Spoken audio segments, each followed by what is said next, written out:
अस्सलाम वालेकुम दोस्तों, छा हाल वाला ख़ुशि आहियो, ठीकु आहियो? उमेद हूंदी सभु दोस्त ठीकु ठाक हूंदो। मां तव्हांजो पंहिंजो वफ़ा यासिर। जीअं त सभु सिंध वारा मूंखे सुञाणनि था, सभु सिंध वारा मूंखे ॼाणनि था, त मां तक़रीबन 5-8 साल 9 साल मूंखे थी विया आहिनि हिन ॻाइण वॼाइण जी शाइरी जी फील्ड में मां हलां पियो। काफ़ी सिंगर मूं अहिड़ा ॾिठा, काफ़ी शाइर बि मूं अहिड़ा ॾिठा, काफ़ी फ़नकार बि मूं अहिड़ा ॾिठा,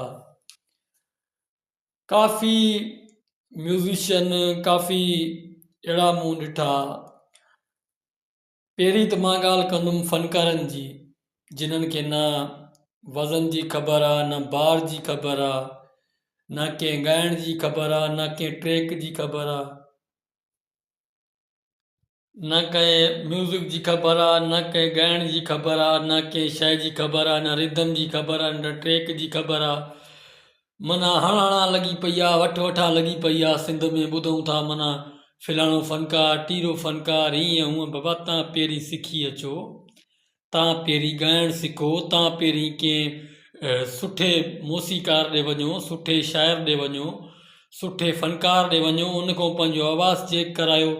ना बसि हणा लॻी पई आहे, जीअं सभु माना माशूक शहर लॻा पिया आहिनि, हणा लॻी पई आहे, वठां लॻी पई आहे, छिका लॻी पई आहे। यार कुझु सिखी अचो।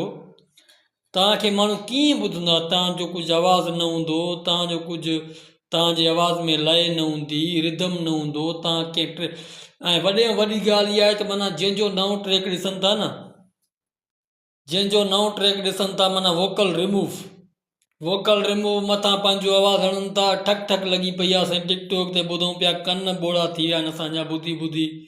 ख़ुदा यार, असां बि फ़नकार आहियूं, असां बि शाइर आहियूं, असांजी बि कंपनी आहे। ईअं न कयो। तव्हांजो ट्रैक रिमूव थियल, तव्हांखे ख़बर आहे न तव्हांजो यूट्यूब क़बूल कंदो, न तव्हांजो फेसबुक क़बूल कंदो, सिर्फ़ु तव्हांजो टिकटॉक ते क़बूल थींदो।